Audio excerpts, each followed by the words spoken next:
In a relationship, when is honesty not the best policy? How do you balance what you want versus what you need? And is there something you need to say to your spouse, but can't find the right way to say it? If so, then you're in the right place. This is the Lunch with Sandy podcast. With nearly 20 years of marriage under their belts, Terrance and Sandy Jackson discuss a range of topics, provide valuable insights on relationships, and talk about the conversations married couples need to have. So what does lunch have to do with all of this? Well, it's a metaphor for how these conversations originally started. Speaking of conversations, let's get one going. Here's your hosts, Terrance and Sandy. Hello and welcome to the Lunch with Sandy podcast. I'm Terrance. And I'm Sandy. And as usual, we are having the conversations that married couples need to have. You're looking a little comfortable there, Sandy, with my hoodie on. Yeah, you know. Yeah, sometimes wearing your significant other's clothes is kind of nice. Yeah, don't get used to it. Yeah, don't wear mine. It's t-shirts, old work shirts. That's okay. Hoodies. Nah, you can't encroach on the hoodies. Yeah. The hoodies are Likewise, untouchable. Like I said, don't wear mine. You don't have no hoodies. What are you talking about? I sure do. Oh, I ain't never seen you. Stole one of mine recently. Well, your hoodies aren't worth me wearing. You feel the fabric on that? Feel the fabric on that. Go ahead. Feel how soft that is? I just don't know how I'd feel about you wearing women's clothes, but... I don't wear women's clothes, so you ain't got to worry about it. So hence, listen, that works out even better. It's 2023. Uh-huh. Okay? No more double standard. If a woman can wear men's clothes, then goddammit, a man can wear women's clothes. Now, I ain't wearing none of your clothes. Just don't get too comfortable wearing my hoodie. I would ask you how you're doing, but it looks like you're doing pretty good with that hoodie on over there. You know, I have a little anxiety this week. What you got anxiety this week about? Before you even answer that question, I don't know how you have anxiety about the week when you ain't working a full week. That's besides the point. Some of us got to go into work tomorrow. It's not even work related. What's your anxiety about? It's the first time one of my children is on the other side of the country. Well, listen, speaking of first time children being on the other side of the country, that is my spotlight of the week. My spotlight of the week is on Alexis Jackson, who is currently in California for at least the next 3 months out there on a visiting nurse contract. The question that I would ask you is, the anxiety. You do understand that, when she graduated from high school, she was in Portugal for over a month, and that was further than the other side of the country. And but she's much older now. She was with family. She was with family, yes, but it was over in Portugal. The laws are a little different there. And to be honest, family probably went to sleep at like 7:30, 8 o'clock at night. So she probably had to run the run of the house when she was there. Oh, I'm sure she did. But yeah, a little different, unique situation. No family out there. Yeah, it's a different situation. She is on the West Coast doing her thing. I meant to check in with her today. She did text me. But I digress because there's something that we have to get into. That's the whole point of this podcast. And today we're going to be talking about how to plan or planning for the unthinkable. And when I say the unthinkable, I think to each person that can mean a little something different. I mean, there's going to be some common things that, people just don't want to plan for. But at some point in time, there are certain things that are going to happen or have a high probability of happening. But because whatever the reason, I think a lot of people tend to ignore some of these things. And when you ignore those things, you don't have the opportunity to plan for them. Yep. And that leads to when a situation plays out, it's much more difficult for you to actually deal with that situation or be in a position where I don't want to use the word comfortable, but at least you are in a better position to, deal with the situation. You're left to your own devices. And at the time when something happens, we know what can happen when you're left to your own devices. Well, and it might be not even to your own devices, but to somebody else's. True. Very true. Very true. Opinion of thinking that they know what you want. But yeah, I think at least people that I've spoken to, there's two common threads of why they don't plan to think of the unthinkable. One is scared, right? Yeah. They're scared about these situations, and hence they don't want to think about them, don't want to plan for them. Two, I also think that sometimes people think, oh, well, if I plan for it, I'm sending that karma out into the world and I'm just, inviting things to happen. But I think both reasons are not. Yeah, I don't want to say they're not valid. Like, people can feel obviously the way that they are, but it shouldn't stop them. Yeah, I think fear is probably the number one reason. But the fact of the matter is this: there are some constants in life. Mm-hmm. And some of those constants you can't change. And I know a lot of people don't want to think about some of those events that ultimately are going to happen, or plan for some events that might possibly happen because they feel that if you plan for them, they're willing it into existence. But you will find that you're much better off, or you're much better suited to deal with those situations prior to those situations happening. So I think the first thing that... Well, honestly, for me too, I think planning for it helped me have some sense of control over it, even though really there is no control, right, over these situations. But the fact that we planned for it, it was like, okay, at least I know what I want is being reflected here. Yeah, when you have the opportunity to plan for something, right? Mm-hmm. When you're doing it ahead of time, you have a much clearer mind. Yes. Your thought process is much clearer. And because you're not in the midst, you're not in the heat of the moment, I think from a rational perspective, you're able to actually think better, clearer, and end up with something that is going to be much more to, for lack of a better term, your liking than if you had to actually deal with a situation and rush through it. So the first thing that I guess we should probably do is talk about, from our perspective, what are some of those unthinkable things that you probably should at least start to plan for at some point, particularly when you're married, because when you get married and you have kids, now the game changes, right? Yeah. Because it's one thing to plan when you're thinking about your own life events, but now you have other pieces to that puzzle. You're not by yourself. Well, yeah. So not for nothing, but I'm the queen of afterthoughts. So I'll try to think something out, right? So that's why it's helpful to plan, in advance when you have the time to kind of reflect even on what you've decided initially, because you might kind of step away from it and then even tweak things and change things up. But besides that, I would say the number one thing I think for most people is the loss of a loved one, right? Yeah, the loss of a loved one is number / the loss of yourself.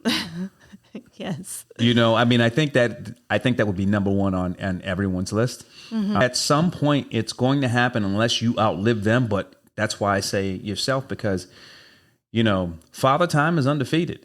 Yeah. People use that when they start talking about sports and things like that. But ultimately, our lifespan is limited.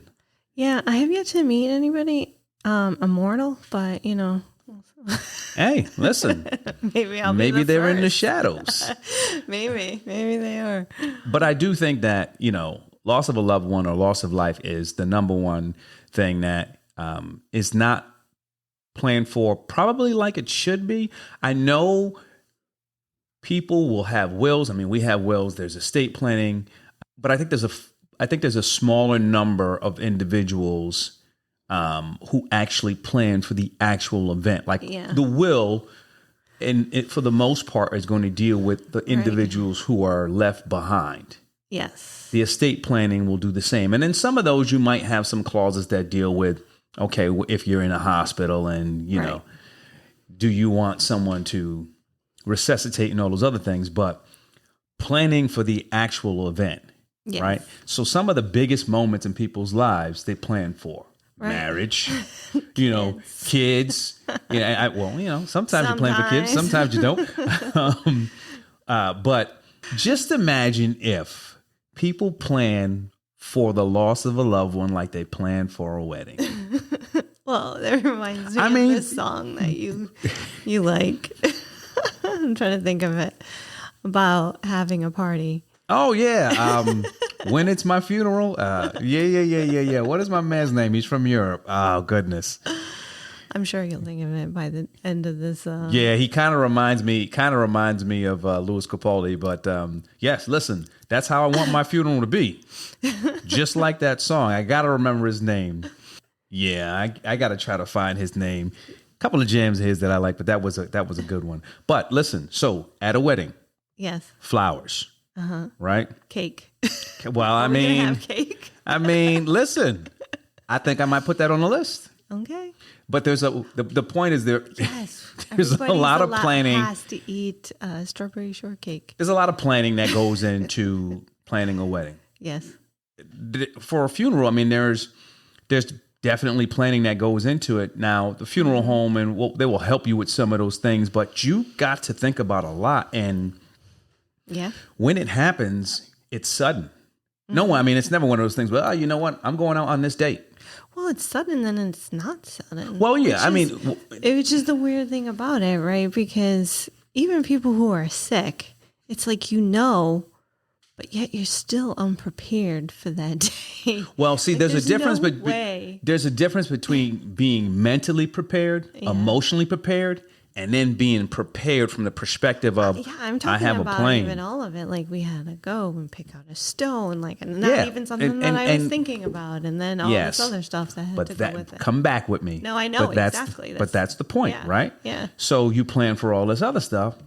Now, I think people should start planning for those things, and not that I don't want to be dark, but it's going to happen, right? So you got to pick out a stone. Listen, are they cremating you or are you getting buried? Where's your plot going to be? Are you turning into a tree? Are you turning into a tree? Are they going to put a bench somewhere with your name on it? All of these things, you should have a plan for. So I think everyone would agree that the number one is loss of a loved one or loss of your own life. Now, this number two, I don't know how much planning should go into this, but I don't think that, particularly in a marriage, I don't think that people actually think about this. But divorce / separation. And when I say / separation, I'm throwing forced separation in there too. We did an episode a couple of weeks ago, and you were talking about how a woman told you to always keep my side. Always keep your side money, right? I know people don't want to think about divorce. Other than people who've done prenuptial. Well, yeah. So prenuptial, I think is the only time that you really think about it. Yeah, I'm looking at this from the perspective. I was thinking prenuptial, but from this perspective, I'm talking about okay. Let's take the financial piece and put it to the side. You're making me think, do we need to sit down and have a contract? Well, no, listen. The marriage contract. The marriage contract, yeah. Take the financial piece and put it to the side, right? You get married. Everything is bliss. Yeah. And you don't plan on getting divorced. Right. But look at the divorce rate. Yeah. What I'm saying is this. When you get to the point where, and that's why, listen, the marriage contract is not a bad idea. When you get to the point where things start to get messy, right? Now you got to get lawyers involved and all this other stuff. I'm looking at it from this perspective of at some time you may have had something beautiful. Yeah. You might have kids, right? Yeah. You might have built all of this stuff. Who gets the kids? On a whim. Who gets the dog? Well, who gets the plants? I'm just thinking about from the perspective of, okay, well, when it happens, here's how we're going to actually proceed to make things as easy as possible. Not to say that it's going to be easy, but You don't think about that. So let's think about it from a one-sided perspective. You're right, because you've built up so much stuff too. Yeah. Together. Like, what do you do? Well, and you know what I wonder too? I wonder if because there's no plan for divorce, because no one expects to get divorced. It happens, but no one expects to get divorced. I wonder if that's why some divorce are so messy, because there wasn't really a plan. Because if you start to have a conversation about something rationally, and now you can start to have that conversation and your partner can think, oh, wow, this person's already thinking about divorce. You know, right. what am I doing here? And I get that. But cooler heads always prevail. And if you have the opportunity to think about, okay, well, if this situation were to arise, not that I would ever want it to arise. Yeah. How are we going to handle A, B, and C? It's so funny though, because for me, it would also be kind of thinking like, okay, I know what he wants. So now I have maybe an emotional component. Oh, there we go. There we go. See, and that's why you plan before when no one's mad. Now, although when you start to have the conversation about planning, he wanted a plant. He's not getting that plant. Listen, did me wrong. That's why you plan beforehand, because when you get to that point where feelings are where they are and things start to get messy, she's going to throw that plant out. She's throwing it out. Right, exactly. So now I mentioned separation, and I said I'm throwing forced separation in there. And let me tell you what I mean when I say forced separation. Again, you get married, you build this beautiful life, you have kids. Wrong place, whether it be wrong place, wrong time, or maybe your significant other was doing some of the stuff that they shouldn't be doing, and then now they got to go up the river for a little bit. That's up the river means jail for a lot of you young folks. They got to go up the river for a little while. That's a form of separation, because now your unit is broke.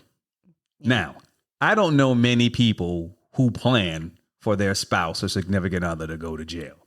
I'm using it as an example. But what I'm saying is that's one of those things that it's unthinkable. It's unthinkable. Listen, if the feds or whoever burst in here right now and drug me out, you're going to be shocked as hell. Really? What did he do? But at the same time, you're not going to have a plan. Right. Because it's not something that you actually plan for. But then I have control over everything. No, I'm just kidding. Yeah, so,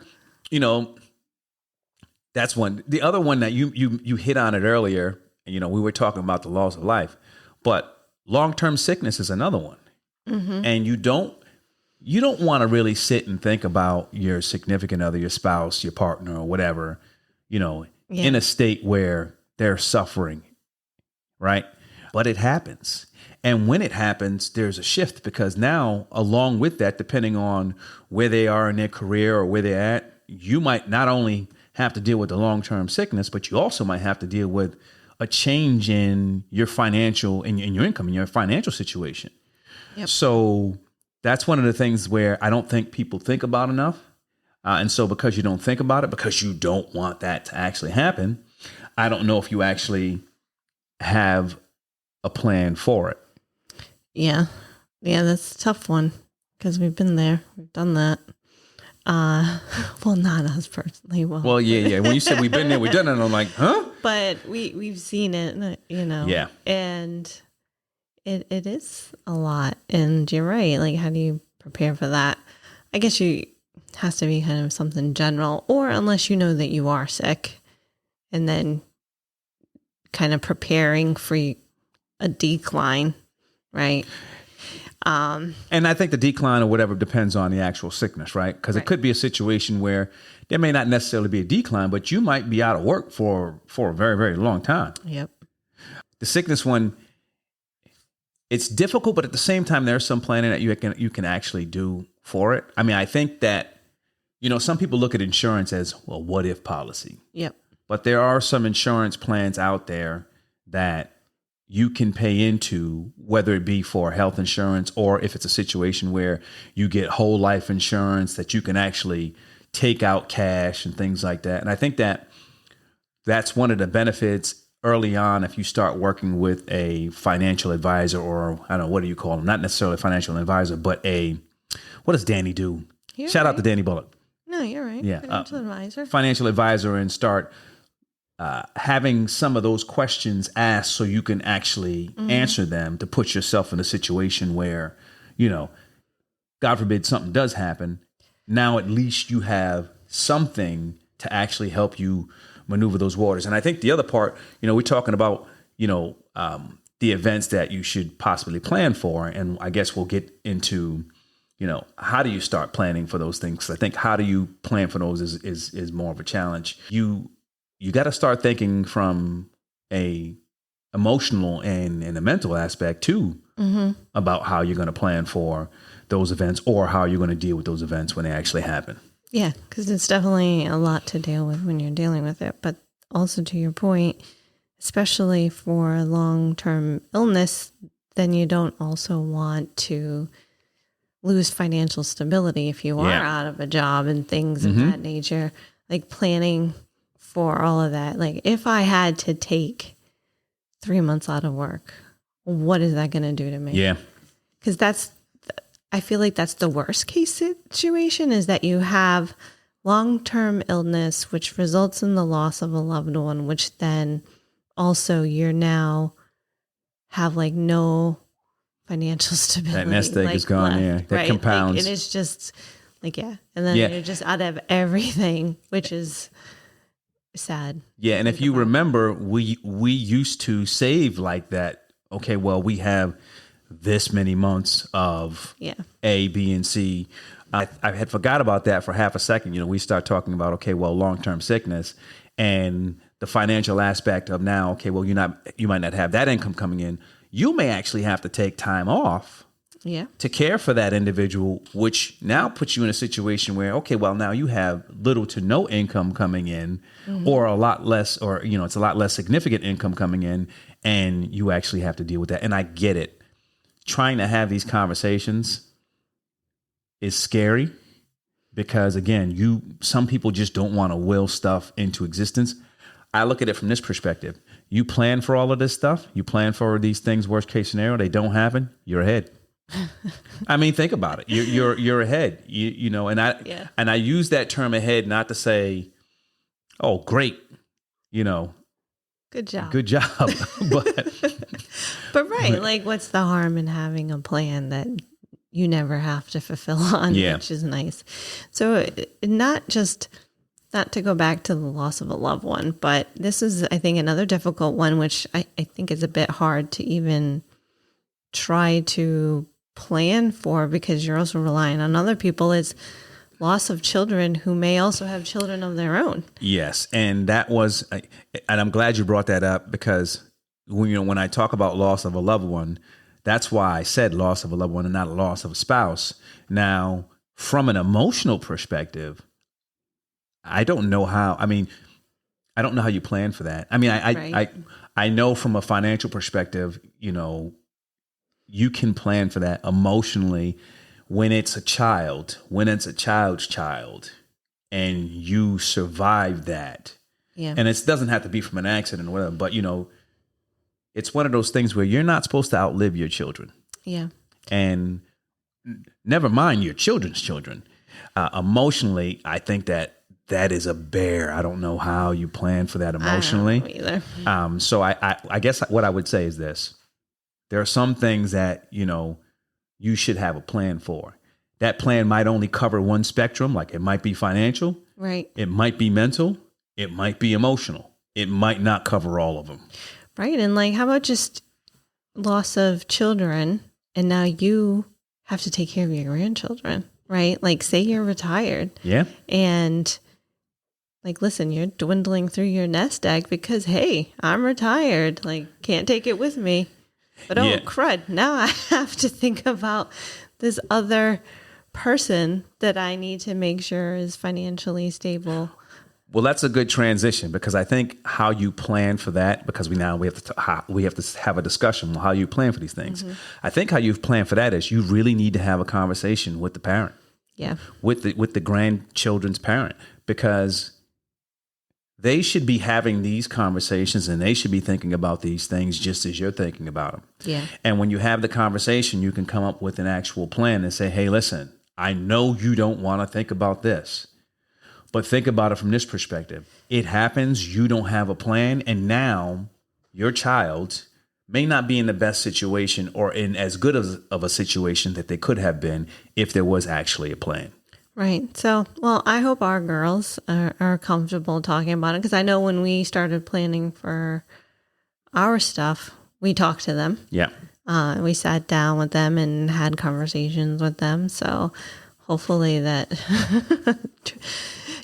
transfers to them and they're ready to start having conversations too, once they decide to get married and have children of their own and whatnot. Yeah. And I think the best thing for that fear is to have the conversation. Right. I think all of these start with a conversation, obviously, because, you can't get to the ultimate goal without talking about, one, how you're going to get there, and then realizing where you are. And when I say where you are, typically you're not by yourself in these situations. It's compounded because you're a unit and everyone needs to be on the same page. And I think everyone should understand where you actually are and be a part of contributing to that actual plan. Well, right. But right. So that's why I'm saying, like, it might be kind of awkward to go, hey, kids, what are your plans for your own children? When you haven't even had the conversation with them on them knowing your plans, right? Like this. Yeah. Yeah, start with yours first. Yeah, right? Yeah. You gotta have your. Yeah. So I get part of that. You have to have your plan, and it might be a good idea to pull your kids in as you're making that plan. And so now you have that leeway or that pathway to say, hey, listen, we're doing this because we want to make sure that there's a plan in the event that something happens to someone we care dearly about, whether it's us or whether it's you or whatever. You should probably start having some of these same conversations. And I get it. It's not easy. I get it. It's scary. And I get it. You don't want to wish that on anyone. Mm-hmm. But at the same time, if it does happen, at least you've had a conversation and you started to formulate a plan. They say people who live in glass houses shouldn't throw rocks, and that doesn't really translate. But the point that I'm trying to make with that is we have to understand that we tend to see tragic things happen to other people. And it's for them. And we never think it's going to happen to us. And I think that's one of the things that's one of the ways that you have to start getting to that point where you can plan. You have to start realizing that, okay, well, worldly problems are always on your doorstep. Whether or not they actually come in, they're actually there. And when you understand that, then hopefully you start to see, wow, that could have been me. Or that could be me one day. Yeah. I need to start planning for that, or I need to start thinking about how I would begin to plan for that. Right. And so obviously having conversations, obviously when your own kids are young, you're not going to really bring them into the conversations, but True. As they get older, and not for nothing, even your parents should always be involved. Yeah. So not just from our children's perspective, but, should something happen to me, and my mom's still alive, what if she's living with us at that time, and things of that nature, like what would she want? Those type of conversations, I think, have to be had. You need to bring in other people who are going to be impacted, at least to some degree. They're not going to have full authority to, tell you what you want to plan, but, having their opinion in mind should help you get into those conversations and help you plan it out. Yeah. And I think as you start to have those conversations, like right now we're having this conversation, you start to understand, wow, the impact from this is not just me and my significant other. Right. It starts to actually spread. And then, now you got to start thinking, okay, well, I should have this one in that conversation. I should have that one in that conversation. And, it might be a challenge to get them to partake in that conversation because depending on who they are, they may not want to think that, line of thought, but at some point it becomes necessary. Well, right. The least you can do is approach the subject. If the person doesn't want to talk about it, then you're just going to have to go off your own gut feeling what you think is right. But, I think approaching and attempting to have the conversation is really most important. Yeah. So when we talk about planning for those, right, having that conversation, right, understanding that, look, you're not exempt from all the stuff that's actually out there is important. And I think, again, you got to be willing to ask and answer the tough questions, because the what happens if I don't want this to happen, but what happens if I get hit by a bus tomorrow and I don't make it? Well, you don't even have to get hit by a bus. Well, There's I mean, so much violence out there. Oh my goodness. Well, listen, I'm not going down that path. Listen, if you're hit by a bus, I choose. Well, listen, there you go. That should be part of the plan. I get hit by a bus. What's the name of the bus company? Right. You know what I mean? Where's the video? Look, you gotta. This is why you plan. If I get hit by a bus and you don't have a plan, the first thing you're gonna go to is funeral.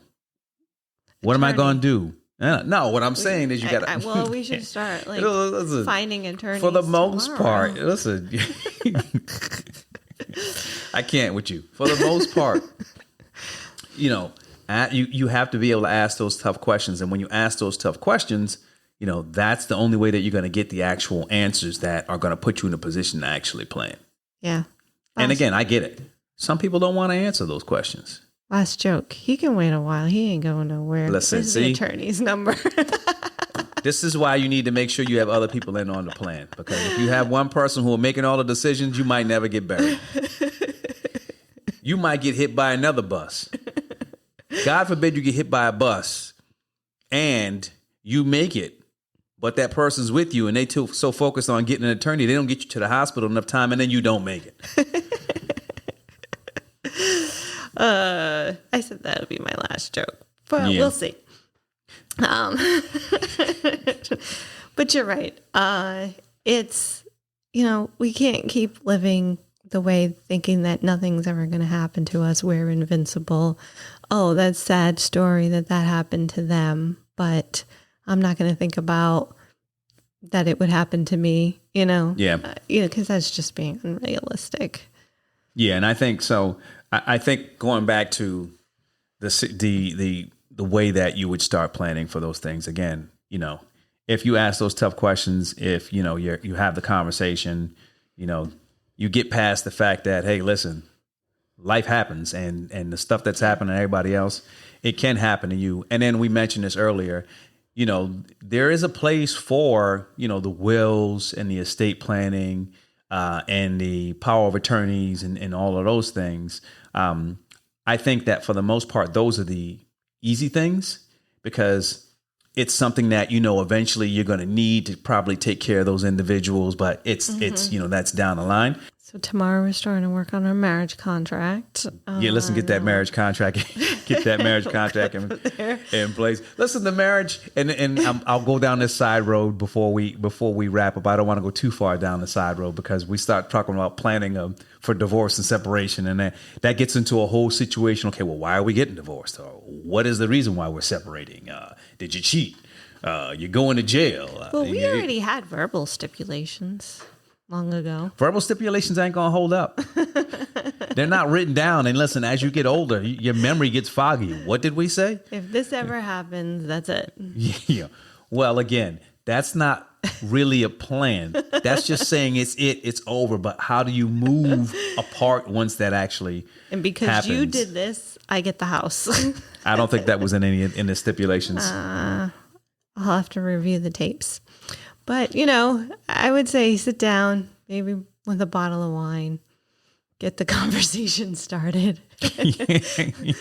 Yeah, so everyone get out there, get your bottle of wine. Listen, a bottle of wine might not be strong enough. You might need some tequila. You might need some whiskey, hell, even some vodka.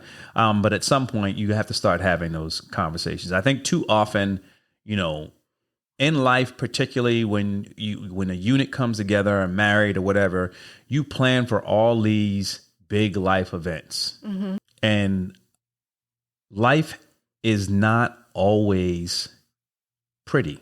Life is not always a smooth paved road. So when you're planning for those life events, you got to start thinking about planning for those tough events, because when you plan for those tough events, I think you're in a better situation to actually deal with those, or your family members will be better off or in a better situation to deal with those in the event that it's you who has the unfortunate opportunity of not being with us anymore. It's tough. There are going to have to be some tough questions that are going to have to be answered. There's going to be some conversations that you probably don't want to have that you'll need to have. I got stuck on that.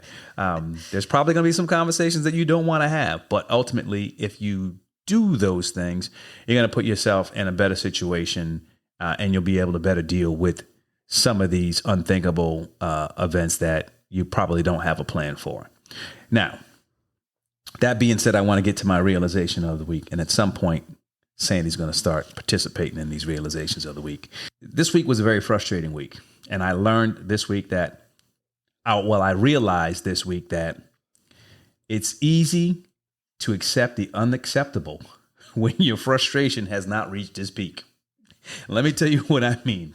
It's very rare that I get frustrated, particularly at work, because when you know what you have, you know what you have. But the past week wasn't one of those weeks. And because, things weren't normal, there are a lot of things that I would have let slide that I just didn't let slide. I just couldn't do it. Now, not saying that's good or bad. I think ultimately the things that you let slide probably lead to individuals continuing to do those things. Yep. But sometimes, you got to try to play the bigger role.